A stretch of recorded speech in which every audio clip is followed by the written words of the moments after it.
Ok, bienvenue à tous. Donc, on continue sur la régression de Poisson avec une dernière série de slides dans lesquelles on va faire un peu d'application. Donc, j'avais passé un petit peu de temps sur l'exemple des données d'affaires extra-conjugales. Euh, Là, ça va être un autre exemple, peut-être plus en lien avec le programme qui est sur des problèmes de données d'assureurs. Donc, on va voir comment on met en œuvre cette régression de Poisson. L'intérêt de cette base de données, c'est que j'ai cette variable d'exposition. Donc, les personnes ne sont pas observées pendant la même durée et on verra un petit peu comment on analyse ça. Ok, c'est parti. Donc, la base de données, elle est en ligne sur mon blog, donc je peux vous encourager à aller la lire. Donc, c'est cette petite base euh, d'accidents. Ok. Donc, j'ai le nombre d'accidents qui ont été observés sur un certain nombre de polices. Donc, il y a quand même 50 000 polices dans ce portefeuille, mais toutes ne sont pas observées avec la même durée. D'accord. Donc, l'exposition, ben, on voit qu'elle est plus ou moins grande. Okay. Donc, elle est exprimée en années. D'accord. Donc, on a des personnes qui sont observées 90% de l'année et des personnes qui sont observées 5% de l'année. Okay. Donc, techniquement, comment ça se fait? C'est juste que c'est une base qui a été créée au 31 décembre. On a pris les polices qui étaient en vigueur au 31 décembre, puis on a regardé juste sur l'année passée, combien de temps est-ce qu'on les a observés. Donc, les personnes qui ont signé une police au 1er décembre, ils ont forcément une exposition à un douzième. Okay. Donc, c'est pour ça qu'on a ces expositions qui sont généralement pas mal plus petites que 1. Okay. Mais voilà, moi, je trouve que ça pose un petit défi en termes méthodologiques. Donc, on va essayer de regarder comment on analyse ça. Donc, j'ai des numéros de contrat, ça ne sert strictement à rien. On a une zone géographique donc, qui contient 6 niveaux, donc A, B, C, D, E, F. Okay. Donc, de mémoire, ce n'est pas des zones géographiques stricto sensu, c'est plutôt lié à la densité de population. Donc, c'est plutôt est-ce que la personne habite dans une campagne, euh, dans une petite ville, dans une banlieue assez dense, etc. Donc, on avait plutôt quelque chose qui ressemble à ça. Ensuite, j'ai la puissance du véhicule, j'ai l'âge du véhicule et j'ai l'âge du conducteur. Une variable qui est le niveau de bonus. Donc, c'est des données qui sont des données françaises. Donc, en France, il y a un système bonus-malus. Euh, on va essayer de ne pas l'utiliser parce que c'est un peu compliqué. Mais voilà, on a cette variable-là. Pour info, le bonus à 50, c'est le bonus maximal qu'on puisse avoir. Donc, les personnes qui sont au-delà, c'est soit des jeunes conducteurs, soit des personnes qui ont eu un accident les années passées. J'ai la marque. Alors, c'est un entier, mais il va falloir le changer. Donc, on va traiter ça comme étant une variable factorielle. Donc, je ne sais plus le nom des véhicules, mais voilà, on a les véhicules classiques de différentes marques. On a une variable de carburant, donc diesel ou essence, qui est une variable particulièrement importante puisque on sait, entre guillemets, que les personnes qui ont des véhicules diesel conduisent généralement un peu plus que les personnes qui ont des véhicules essence. Et plus on conduit, plus on a une exposition importante et donc plus on a des chances d'avoir des accidents. Donc les personnes qui ont des diesels, généralement, ont des nombres d'accidents un peu plus élevés. Et j'ai une dernière variable qui est la région, donc c'est la codification en termes de département français. Euh, voilà. Donc le but est d'essayer de... Alors, je vais peut-être insister là-dessus. Le but est donc, ça va être ce qu'on va faire classiquement en assurance quand on veut calculer une prime, c'est de deviner la fréquence annuelle de sinistre. Okay. Encore une fois, l'idée, c'est qu'en assurance, quand on vend une police d'assurance, on la vend pour une durée d'1 an. D'accord. Donc ici, il y a des personnes qui ont eu 0 sinistre. Okay. Mais cette personne-là qui a eu 0 sinistre, elle a eu 0 sinistre, mais on l'a observé pendant un vingtième d'année. Okay. Donc, il va falloir en tenir compte quand on va faire notre calcul de paramètres de loi de Poisson. Okay. Donc, faut se souvenir de cette histoire du processus de Poisson qui nous dit que le nombre que je vais observer, ça suit une loi de Poisson de paramètres lambda multiplié par l'exposition. Okay. Et nous, ce qui va nous intéresser, c'est le lambda. Le lambda, pourquoi? Parce que c'est l'espérance de ce que me donnerait ma variable y si jamais je l'observais pendant 1 an. D'accord. Donc, c'est vraiment ce lambda qui m'intéresse. Il faut juste se souvenir que dans mes données, ça a été construit avec des expositions qui étaient potentiellement différentes. OK. Donc, c'est exactement ce que je fais ici, en fait. Première idée, c'est je régresse sur rien du tout. D'accord. Donc, c'est juste peut-être pour comprendre un petit peu cette idée d'exposition. Alors ça, on l'avait discuté un tout petit peu. Je l'avais évoqué quand on avait fait la première série de transparence sur le modèle de comptage. Okay, ce que je disais, c'est que quand on a un modèle qui ressemble à ça, donc ici, mon lambda, il est homogène pour tout le monde. Ce qu'on avait dit, c'était que le lambda chapeau, c'était la somme de ce que j'observais sur la somme de mes expositions. Okay, donc ça, c'est l'estimateur du maximum de vraisemblance. Donc ce qu'on va voir, c'est que je peux aussi faire une régression de Poisson. Okay, donc je fais ma régression de Poisson sur une constante. Donc l'idée de la constante, c'est de dire que je dépends de rien. Donc je n'ai pas de variable explicative, c'est toujours la même valeur. Mais j'ai ce coefficient EI, et ce qu'on avait dit, bah, c'est si jamais j'ai ce modèle-là, okay, donc ce modèle ici, ça veut dire que mes YI, ils suivent une loi de Poisson de paramètres l'exponentielle de bêta 0. Il faut que je multiplie par ce EI, et donc je vais le rentrer ici en disant que je vais avoir plus le log de EI. Okay, donc ce plus log de EI, bah, ça revient à dire que mon log de mon exposition devient une variable, mais pas une variable comme les autres, puisqu'elle n'est pas dans l'ensemble des variables pour lesquelles j'ai un paramètre qu'il va falloir estimer. Donc je la mets en tant que variable offset. D'accord, donc c'est cette syntaxe ici, plus offset du logarithme de l'exposition. Okay, donc ce modèle, c'est très exactement celui-là. Voilà. Et ce que je lui demande, c'est de me renvoyer ce coefficient ici, ce bêta 0. Et donc, c'est la valeur qu'on voit ici, donc ce moins 2,62. Okay, donc, mon coefficient bêta 0 vaut moins 2,62. Donc, après, je peux regarder un petit peu ce que ça veut dire. Okay, donc, c'est cette valeur-là.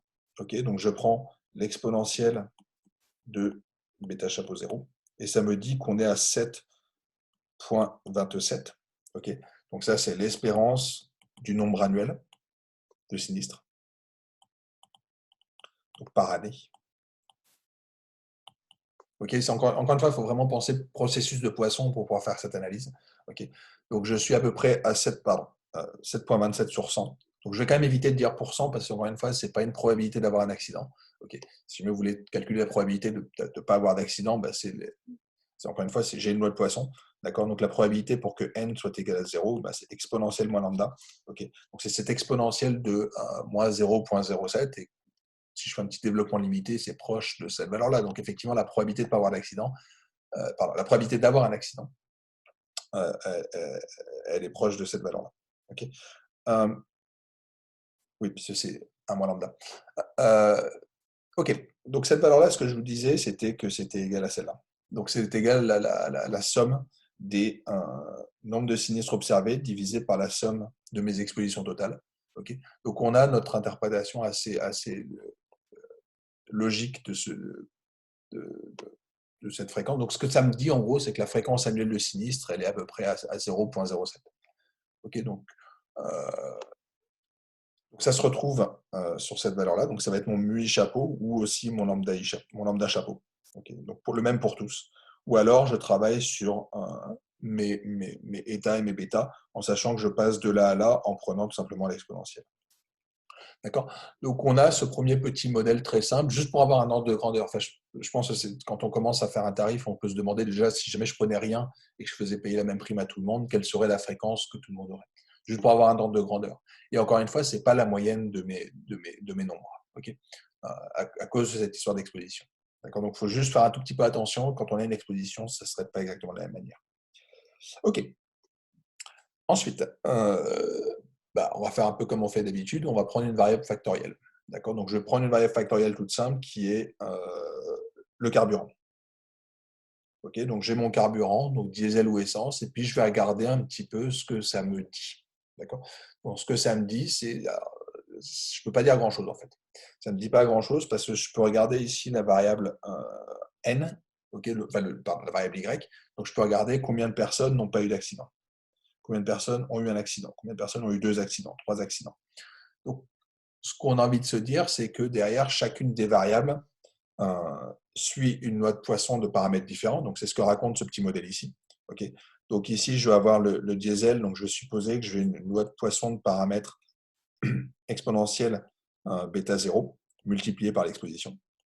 Okay, puis le deuxième, ça va être cette loi de Poisson exponentielle de bêta 0 plus bêta 1 multiplié par l'exposition.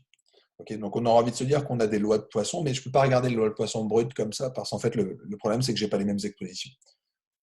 Donc si je n'ai pas de chance, et je prends un modèle un peu caricatural, mais supposons que l'exposition soit corrélée avec mon carburant, ça ne sert à rien de regarder mes distributions. Voilà. Donc si jamais, dans ma population, toutes les personnes qui ont un véhicule diesel, je les observe moins de 6 mois, et que toutes les personnes qui ont un véhicule essence, je les observe plus de 6 mois, ça ne sert strictement à rien de regarder les données brutes. Okay, donc il faut toujours avoir en tête le fait que ces histoires d'exposition, ça va. Je ne vais pas dire que ça va. J'allais dire que ça allait pourrir l'analyse, mais en fait, c'est juste que ça empêche de faire des raisonnements très simples. D'accord. Donc, il faut vraiment toujours passer par ce modèle de Poisson parce que c'est la seule chose qui soit à peu près propre pour tenir compte de cette exposition. OK. Donc là, je peux faire voilà, j'ai dit qu'on allait avoir un modèle de régression, donc faisons la régression. Okay, donc je régresse sur le carburant. Donc le carburant est une variable factorielle. Je rajoute ma variable offset et on récupère cette sortie-là. Donc ce que ça nous dit, c'est que le carburant essence, c'est une modalité qui est significativement différente de la modalité diesel. Okay. Et en plus, ça nous dit que le coefficient il est un peu plus faible. Okay. Donc on est peut-être, donc techniquement, ma fréquence de sinistre. Donc, si jamais j'ai un véhicule de type essence, bah, ça va correspondre à ma fréquence que j'aurai sur un véhicule diesel multipliée par cette exponentielle de moins 0,18. Okay. Donc, si je raisonne de manière encore une fois un peu simpliste en faisant un développement limité, bah, ça veut dire qu'il va falloir que je fasse en gros moins 18% sur ma fréquence de sinistre. Okay. Donc, j'interprète mon coefficient multiplicatif comme étant un taux. Okay, donc, je vais lui faire subir une baisse de l'ordre de 20%. Donc, on devrait être 20% moins élevé en termes de fréquence pour les véhicules de type essence. Voilà, donc c'est exactement ce qui est raconté ici. Okay, donc, j'ai ma valeur, mes deux coefficients qui sont donnés là et là. Donc, je récupère ici ma prévision sur ma fréquence annuelle. Okay, donc, encore une fois, j'étais à peu près à 0,07 globalement. Et ce qu'on voit, c'est que si jamais j'ai un véhicule diesel, je dois être un peu plus élevé. Si jamais j'ai un véhicule essence, je dois être un peu moins élevé. Et la différence entre les deux, c'est que je suis à peu près 20% plus faible pour les véhicules de type essence. Okay. Donc, on a une interprétation sur nos coefficients, donc en particulier le signe. Donc, le signe va être important parce que ça veut dire que je suis un peu moins important. Et quand la valeur n'est pas trop importante, je peux faire un développement limité en disant tout simplement que l'exponentielle de moins u, bah, c'est à peu près équivalent à faire du 1 moins u. Okay. Donc, si jamais je multiplie par 1 moins u, ça veut bien dire que je fais une baisse de u. Donc, si jamais je multiplie par 100, je récupère une baisse de u%. Okay. Donc, mon 0,18, je l'approxime en disant que c'est à peu près 18%. C'est un peu simpliste, mais en première approximation, ça marche. Hop. Je peux aller un tout petit peu plus loin. Okay. Je peux regarder les zones. D'accord. Donc, au lieu d'avoir juste 2 modalités, bah, je vais en avoir ici 6. Okay. Donc, 6 modalités qui sont ces différentes valeurs. Donc, là encore, je peux regarder les distributions. Donc, juste pour info, donc ici, mes N, c'est les nombres de sinistres observés. Donc, j'ai quand même une personne qui a eu 16 sinistres pendant l'année, pendant la période où on l'a observé, ce qui est quand même pas mal. On a quelques personnes qui en ont eu 4, 3, 2, 1, 0. Okay, donc, encore une fois, la majorité est à 0. Donc, ça, c'est une définition, un principe en base en assurance qui est quand même que la majorité des gens n'ont pas d'accident. Alors, j'exclus un peu l'assurance santé parce que c'est différent, mais en assurance générale, on est effectivement dans ce genre de configuration. Okay. Donc, là encore, si jamais j'avais des expositions différentes dans les zones, je ne peux pas vraiment dire grand-chose. Donc, on va se contenter de ce petit tableau. Mais si jamais je n'avais pas cette variable d'exposition, bah, je pourrais regarder est-ce que j'ai des lots de poissons dans chacune. Et éventuellement me demander est-ce que les paramètres sont identiques, etc. J'ai 6 zones. Donc, j'ai ma zone A qui est ici ma référence. Okay. Donc, je vais toujours me positionner par rapport à cette zone de référence. D'accord. Donc, je fais ma régression. Je régresse sur zone encore une fois avec mon exposition. Okay. Donc, ce que je dis, c'est que j'obtiens cette sortie-là. D'accord. Donc, ma zone A va être ma référence. Okay. Donc, c'est ce qui va se cacher derrière cet intercept. Okay. Donc, si jamais j'essaie de prédire juste pour la zone A, dans ces cas-là, ma fréquence de sinistre, lambda annuelle, encore une fois, lambda, ça sera cette exponentielle de moins 2,89. Et si jamais je me positionne sur n'importe quelle autre zone, on va prendre par exemple la zone D, on voit qu'on est un petit peu plus élevé. D'accord. Donc, si jamais je suis dans la zone D, je devrais avoir un lambda chapeau qui vaut le lambda que j'aurai dans la zone A, multiplié par cette exponentielle de 0,38. Okay, donc, je suis un peu plus élevé dans les autres zones. Et ce qu'on observe, ça va même encore un peu plus loin, c'est que si jamais je regarde les valeurs qui sont là, okay, ce qu'on peut observer, forcément, j'ai trop colorié, on ne voit plus rien du tout, mais ce qu'on observe, c'est que les valeurs sont croissantes. Oups, forcément, il fallait que ça m'arrive. Et donc, ça, c'est intéressant parce qu'il faut se souvenir du point que j'avais évoqué au tout début, qui était que ma zone, en fait, correspond à une densité géographique. Okay, donc, on va avoir les zones A qui sont peu peuplées, B qui sont un peu plus peuplées, C, et donc, en fait, les variables sont réellement ordonnées. D'accord.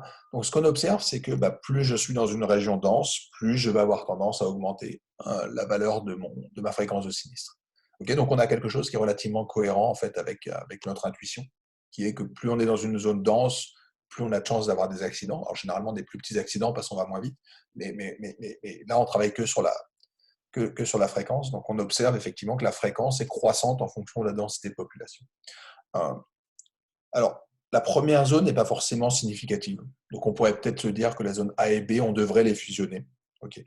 Mais en tout cas, on a cette évolution croissante de la fréquence en fonction de la densité de population. Donc ça, je peux le faire en faisant un petit graphique. D'accord. Alors, il y a une fonction qui est la fonction que je vais créer, qui est une fonction alors, la fonction barplot, elle existe. Ce que je veux juste, c'est rajouter des intervalles de confiance. Donc, ça me permet de voir un petit peu où on se trouve. Okay. Et encore une fois, ce graphe, je peux l'obtenir parce que je fais une régression. Okay. Si jamais je faisais une estimation brute, ce serait plus compliqué à avoir, essentiellement à cause de cette histoire d'exposition. C'est que je ne sais pas trop comment se comporte cet intervalle de confiance quand je fais une moyenne avec des durées différentes. Okay. Donc, on pourrait voir ça comme étant des moyennes pondérées. Anyway, c'est toujours beaucoup plus simple de faire une régression.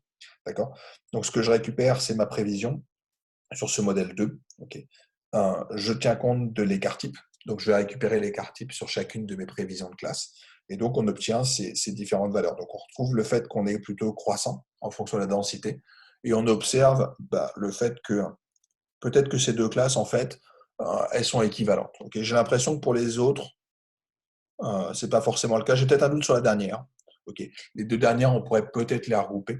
D'accord. Mais en tout cas, quand on regarde rapidement, on a l'impression que on a cette croissance et on a des regroupements possibles de zones A et B, très probablement, et E et F à tester. D'accord. Alors, comment est-ce que je fais ça? C'est toujours les mêmes problèmes qu'on a depuis le début, qui est quand on a des variables factorielles, encore une fois, les catégories sont données de manière arbitraire. Okay. Ça peut venir d'un regroupement administratif, ça peut venir du fait que dans la compagnie, on a créé des zones, parce que ça peut correspondre à des endroits où on a des agences ou ce genre de choses. Donc, on a des variables qui sont créées pour des finalités qui sont totalement différentes de celles que nous on a, qui est une analyse de risque. Okay. Si jamais c'est créé par des entités administratives pour des raisons financières, il n'y a pas de raison pour que les catégories qui ont été créées pour des raisons financières, elles me soient utiles pour l'analyse des risques. Et donc, il faut fusionner les informations. Okay. Je ne sais pas si on aura le temps de traiter la marque du véhicule, mais les marques du véhicule, peut-être qu'il y a des marques de véhicules qui produisent dans les mêmes usines. Okay. Et donc peut-être que les fréquences de sinistres sont les mêmes parce qu'en fait les véhicules, même s'ils sont des marques différentes, derrière c'est les mêmes moteurs, c'est les mêmes types d'informations. Donc c'est les mêmes types de qualité de voiture. Euh, donc il faut faire des regroupements de modalités. Donc on avait vu que c'était pas très simple dans le cas univarié, sauf que, enfin, dans le cas des régressions OLS, okay, on avait le test de Fisher qui permettait de faire pas mal de choses. Ici, je ne vais pas aborder le test de Fisher parce que ça s'y prête pas forcément. Okay. Mais on peut s'amuser à faire quelque chose que j'avais évoqué, qui est on va regarder tous les regroupements possibles de modalités. D'accord. Donc, je vais fixer différentes modalités de référence et je vais regarder ce que ça me donne comme regroupement possible. Donc ici, c'est juste une boucle que je fais sur mes 6 modalités. Donc, chacune des modalités va devenir modalité de référence chacun son tour. Okay. Donc, je vais avoir d'abord ma modalité de référence A, puis B, puis C, puis D, puis E, puis F, puisque j'en ai 6. Et je récupère la p-value. Okay. Donc, dans mon summary de ma régression, je vous rappelle, c'est toujours la même sortie de régression. J'ai mon bêta chapeau, mon écart type, ma statistique de test et ma p-value. Donc, la quatrième colonne correspond à ma p-value. Donc, ce que je récupère, c'est juste les p-values. Et je fais vraiment quelque chose de très simple, qui est juste de voir si jamais je suis significativement différent de ma modalité de référence. Okay. Et je renvoie le tableau avec mes matrices de sortie. Donc, ici, j'avais ma modalité de référence A et je regarde mes coefficients. Donc, je peux juste revenir un tout petit peu en arrière. Okay. Si jamais je regarde B, j'étais à 0,88 et ici, j'étais à 1,6. Okay. Donc, c'est exactement, normalement, les valeurs qui sont ici. 0,88 et 0,16. Okay. 7, peu importe. D'accord. Donc, la première sortie qui est donnée, en fait, c'est celle qui est dans mon tableau, qui était le tableau précédent, puisque A était ma modalité de référence. Puis ensuite, je prends B comme modalité de référence et je fais les mêmes sorties. Okay. Donc l'idée, c'est de repérer quelles sont les modalités qui sont en fait des modalités qui sont non significativement différentes de la modalité de référence. D'accord. Donc je peux juste regarder rapidement, mais ce qu'on voit, c'est que celle-là n'est pas du tout significativement différente, et c'est le cas on a fort heureusement une certaine symétrie. Okay. C'est-à-dire que si A est référence, B n'est pas significativement différent de A, mais de manière inverse, si B est référence, A n'est pas significativement différent de B. Okay. Donc ça, c'est cool parce que ça me dit que la première ligne me dit j'ai intérêt de regrouper B avec A, et la deuxième me dit j'ai intérêt de regrouper A avec B. Donc heureusement, on a une certaine symétrie entre les deux. Okay. Donc ça, c'est ce qu'on observe, et j'observe un peu la même chose ici. C'est-à-dire qu'effectivement, E et F ne semblent pas significativement différents. Sur tous les autres, on a une certaine cohérence. Okay. En tout cas, si jamais je prends par exemple la modalité numéro la D, on voit que rien ne veut se regrouper avec D. Donc D est manifestement différente. Donc si je regarde ce tableau-là, j'ai envie de dire que je devrais faire en fait potentiellement 4 catégories. Donc il y aura la catégorie AB, la catégorie C, la catégorie D et la catégorie EF. Okay, donc mon modèle qui est avec 6 modalités, il me dit en fait j'en ai que 4 qui ont du sens quand on fait l'analyse de risque. Okay. Si jamais je faisais une autre régression, peut-être que si jamais je travaillais sur les coûts ou sur autre chose, j'aurais peut-être une autre analyse, et peut-être qu'il me dirait que A et B sont effectivement différents, mais en tout cas sur ma fréquence de sinistre, il me dit A et B pris en tant que variable univariée. Encore une fois, je fais des régressions que sur celle-là, je n'ai pas forcément intérêt à les séparer. D'accord. Donc on va commencer par les regrouper. Éventuellement, si vous êtes intéressé à la fin, tentez de faire le modèle avec les 6 modalités. Mais là, en première approche, en tout cas, on a l'impression que A et B ne sont pas vraiment différentes. Donc je pourrais avoir envie de les regrouper. Okay. Donc le code est moche. J'irai pas beaucoup plus loin parce qu'il y a d'autres méthodes pour faire des regroupements de variables, en particulier basées sur les arbres, mais comme c'est en dehors du cours, je préfère vous faire une méthode qui repose sur des outils qu'on a vus, et ça, on sait faire. Okay, je change ma modalité de référence, je fais des tests tout simples de significativité, et je regroupe ce qui doit être regroupé. Okay, donc c'est ce que je fais ici. Donc je redéfinis mes levels, donc mes niveaux, en disant que ma modalité A, en fait, elle va s'appeler AB. Ma modalité B, elle va s'appeler AB. Donc finalement, les deux modalités A et B vont avoir les mêmes noms. Okay. Et pareil pour EF. Donc je me retrouve avec 4 modalités, une modalité de référence, et donc les 3 autres qui vont se positionner par rapport à celle-là. Et on récupère cette sortie-là avec, là encore, des valeurs qui sont toutes significatives et surtout qui sont croissantes. Okay. Donc on retrouve la notion de croissance qu'on avait observée au départ. AB est une région peu dense, et plus je me déplace dans mes zones, plus je vais avoir une fréquence qui va augmenter. Okay. Et encore une fois, je corrige toujours par ma variable offset. D'accord. Donc je fais ça proprement. J'ai ma fréquence dans la zone AB, et quand je ne suis pas dans la zone AB, je multiplie par un certain coefficient, donc c'est exponentiel de mon coefficient. OK. On peut tenter de faire une régression sur 2 variables factorielles. D'accord. Donc, je peux prendre le carburant et la zone. Okay, donc je vais les mettre là encore. Je revois sur la discussion qu'on avait eue sur les effets croisés. Pour le moment, je n'ai pas d'effet croisé. D'accord. Donc j'ai mon carburant et j'ai ma zone. Okay. J'obtiens ici 2 petits tableaux. D'accord. Donc mes 2 tableaux, c'est quoi ici? C'est mes expositions. Donc ici, j'ai EIJ. Donc ça va correspondre à l'exposition que j'ai sur ma ligne I. Donc I, ça va être soit le carburant diesel, soit le carburant essence. Et J, ça va être ma zone. AB, C, T ou EF. Okay. Donc ici, j'ai mes EIJ. Donc on a à peu près ce qu'on va appeler éventuellement des années police. Okay. Donc j'ai l'équivalent de 3745 années de véhicules qui roulent dans cette catégorie-là, donc de personnes qui sont dans la zone C qui ont un véhicule diesel. Et ce que j'observe pour ces personnes-là, c'est que j'ai eu 295 accidents. Okay. Donc je récupère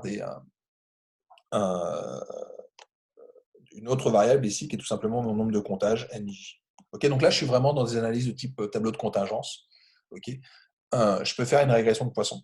D'accord. Donc ma régression de Poisson, je la fais sur mon carburant et sur ma zone avec ma variable offset. Okay. Puis je vais mettre mes données prédites dans un tableau qui va être le même tableau croisé. D'accord. Et donc, ce que je dis, c'est que mon 295, en fait, j'aurais dû prédire un 279.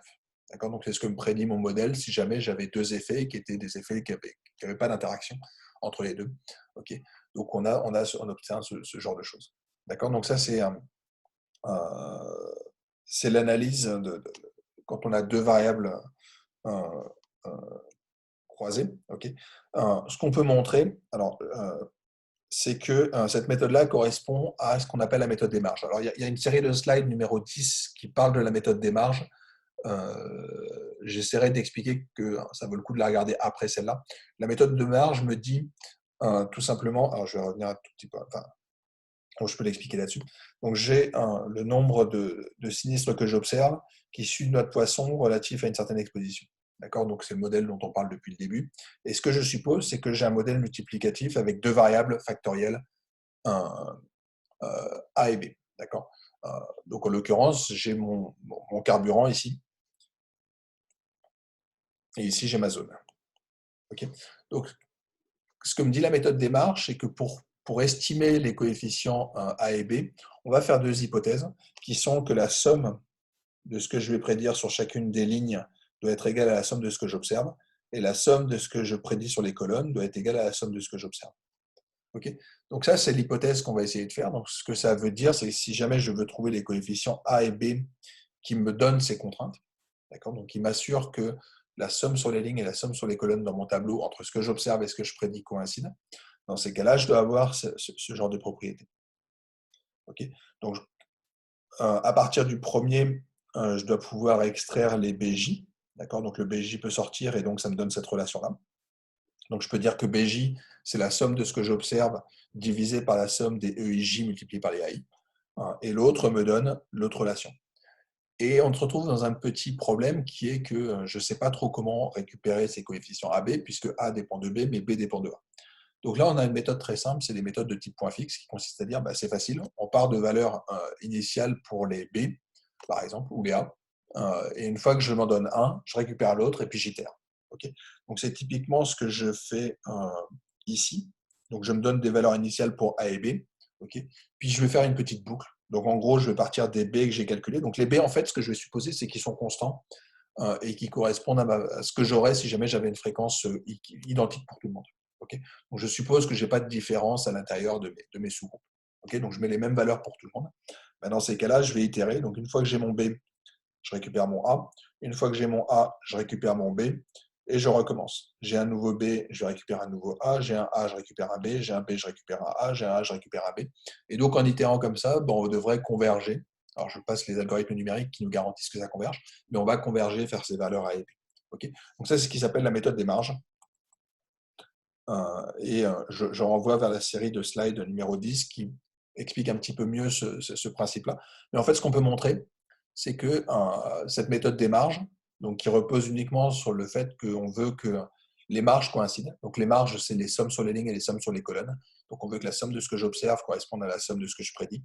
Dans ces cas-là, c'est rigoureusement équivalent à faire une régression de Poisson. Okay?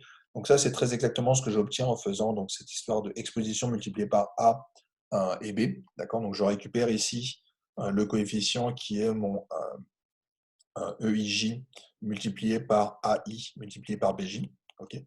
Donc je mets cette valeur-là, et en fait, cette valeur-là correspond très exactement à ce que me donnait ma régression de Poisson. D'accord? Et ça vérifie la méthode des marges dans le sens où quand je prends ce tableau prédit, donc je prends mon petit tableau avec toutes ces valeurs prédites, quand je m'amuse à sommer ce qui se passe, par exemple ici, donc quand je somme les valeurs qui sont là, je récupère très exactement 512 sinistres prédits. Et 512 sinistres prédits dans cette classe-là, c'est en fait très exactement ce qui avait été observé.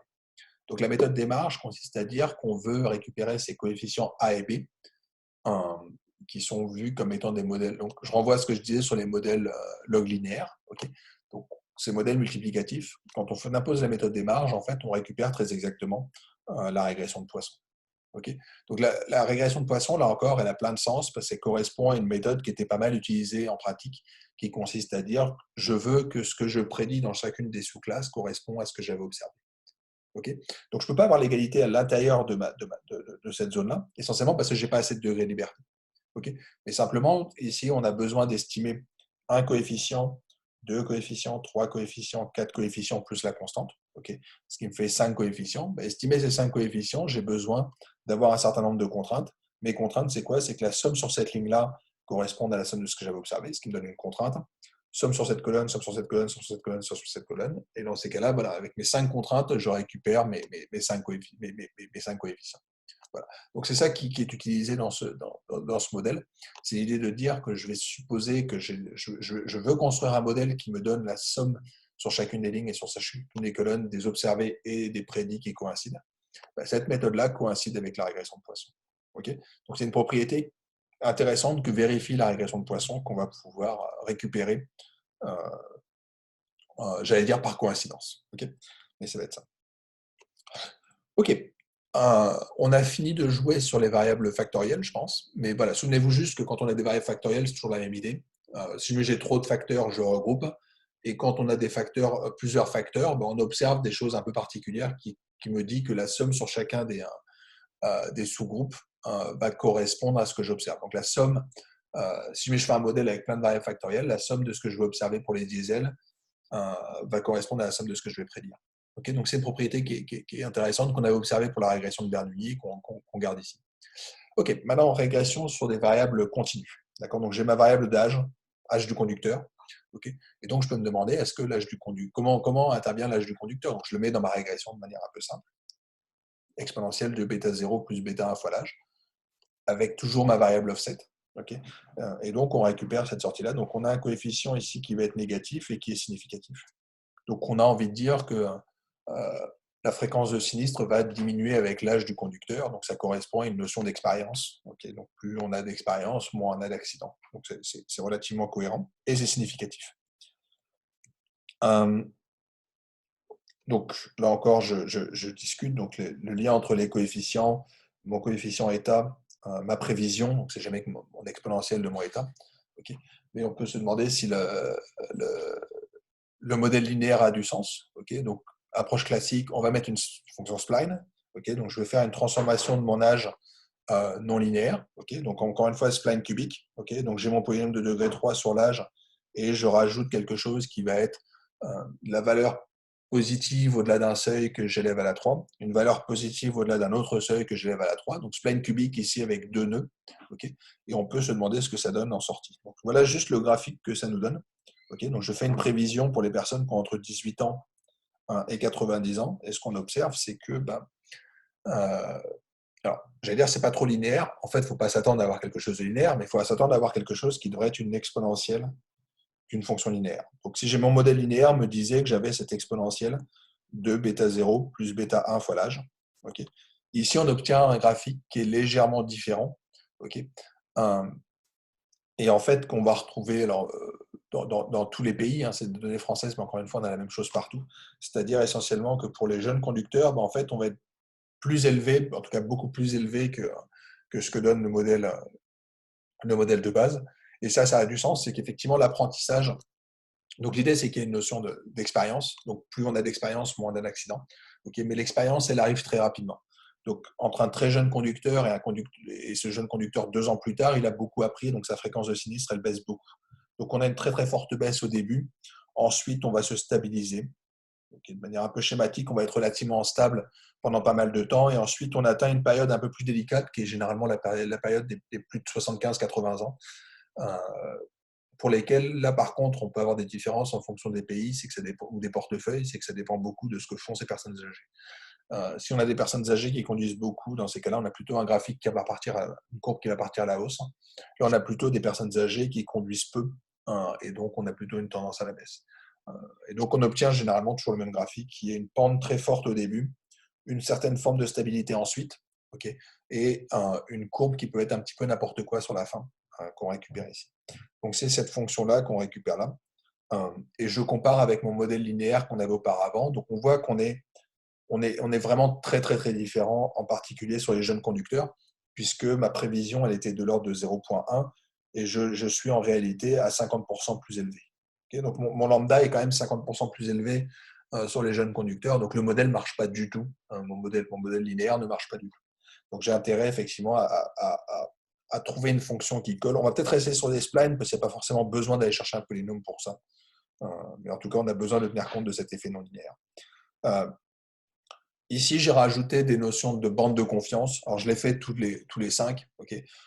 Mais on a des bandes de confiance qui me disent en tout cas que je suis significativement différent sur les jeunes conducteurs. Donc, on n'était pas à 15%, ok, mais on est au moins compris entre 13% et 18%. Donc, on est quand même très largement au-dessus des 10% de prédit le modèle linéaire.